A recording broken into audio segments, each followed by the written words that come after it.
What's going on, everybody? Maybe you've got a problem like I just encountered by exporting a video file from Premiere Pro, and you just see the white screen here.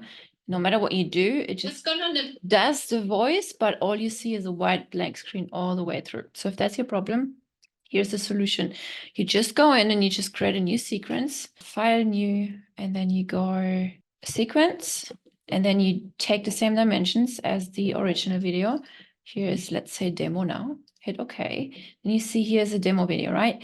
You go to the original video, the original sequence, copy the whole thing, and paste it again in the new sequence. Then you go File, Export, right? Let's go with this one, File, Export, Media. And what I noticed is, so now you can see the screen is not wide. Typically, this would be wide. What I also noticed here, if you go to the basic video settings and then you check this one, render alpha channel only, whoops, there we go, it will turn white. So just leave that off, ticked off, and hit export and you will be fine. Hope that helps.